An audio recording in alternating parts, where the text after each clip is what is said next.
In today's video, I'm going to talk about the worst and most toxic Filipino workplace culture and what you can do to stop it from continuing.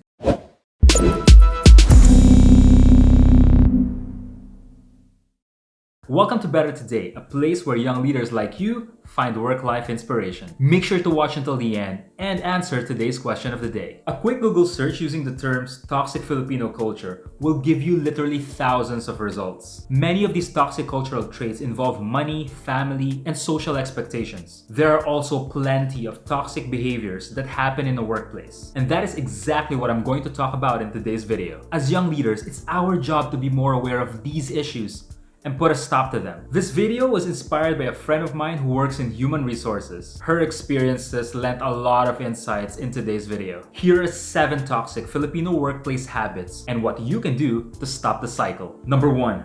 An older colleague is always right. A friend of mine works for a large Filipino company. He's a middle manager and he happens to be one of the youngest people in major meetings. One of his biggest frustrations is that his recommendations and suggestions are often ignored. It doesn't matter how logical his arguments were or how pretty his PowerPoint presentations are. Nobody seems to pay attention to them. The reason?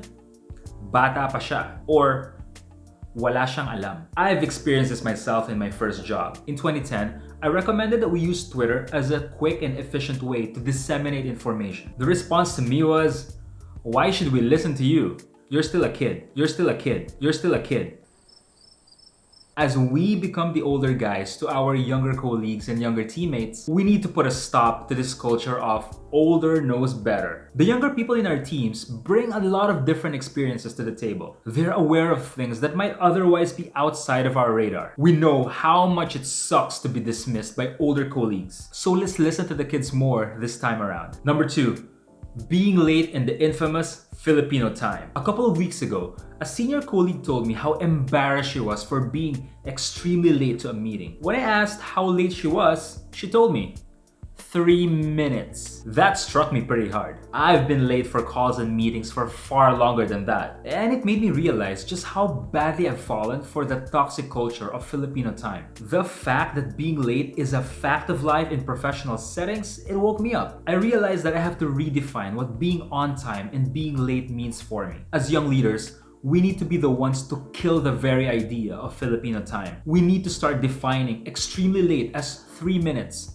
And not 30 minutes. Hit that thumbs up if you hate Filipino time. Number 3. Shooting down instead of building up. When other people share their ideas, it's often easier to look for the mistakes and find out what's wrong instead of looking for the stuff that went right. This is especially true when it's the younger colleagues who are doing the presenting or sharing of the ideas. And it's us in leadership positions during meetings. So while it's easy to shoot down ideas that we don't agree with, it's more beneficial for everyone to focus instead on constructive criticism. This means finding the good stuff in people's work, no matter how small, and building up on those little gems. It's good for morale, their motivation, and their self-esteem. Number 4. Glorifying overtime and overwork. In my very first week in an advertising agency, my boss told me, people look at you weird if you leave before 7 p.m. Rightly or wrongly, it seems to matter a lot in Filipino workplaces to look busy. The industry I'm in is notorious for long hours, working weekends, and the grit and grind mindset. Everyone seems to be busy until next week, and no one gets to rest. I don't know if it made me a stronger or a more resilient leader, but I do know that it put me in hospital once, and it has cost me a lot of my peace and my happiness. Look, it doesn't matter what your job is. There are days and there will be days when the work just seems endless and everything just sucks. But we don't have to act like we're changing the world by pulling in 14-hour days. Our people look to us as examples whether we like it or not. So if we can show that we can integrate a successful career and a healthy personal life, then I believe we've truly done our jobs as leaders. If you die at work, remember that your replacement will come in a couple of weeks. And like it or not, the business is not going to stop. Harsh? Yes. True? Yes. If you're learning something, make sure to hit that like button and don't forget to subscribe. Number 5. Forcing people to join social events. I used to force some of my teammates to join social events like team dinners or Friday night drinks. When a couple of people tell me they can't, Well, honestly, I felt off about it. It took a while, but I eventually realized that some people just aren't comfortable being in crowds or in social gatherings. As leaders, we need to understand and accept that it's perfectly okay for our people to spend their out of office hours the way they want to. Some of them will want to hang out with colleagues after hours. Some of them will want to head home after work. Both are okay, both are good. Number 6, always blaming something or someone else. A few years ago, I had an employee who had the accountability of a mug. That is, not very much. If he was late for meetings, it was because his phone alarm didn't ring or that it was heavy traffic going to work. If he didn't file his weekly timesheets, it was because his internet was down. If he missed deadlines, it was because I didn't give him enough time. From personal experience, it's always better to just explain straight up to your boss what really happened. 9 times out of 10,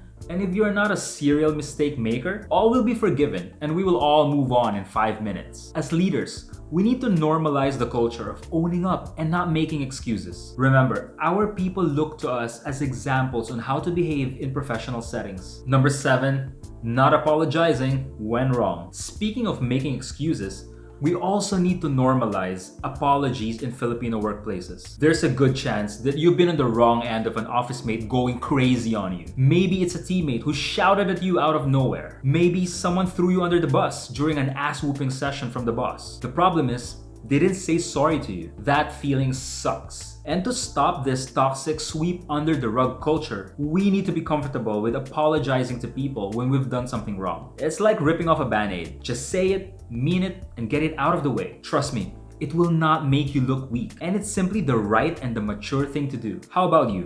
What toxic Filipino office culture do you hate the most? Let me know in the comments below. If you found this video informative or helpful, make sure to hit that like button and don't forget to subscribe. It helps tell me that you enjoy this kind of content. Thank you so much for watching. My name is Jason and may your fight against toxic Filipino office culture be better today.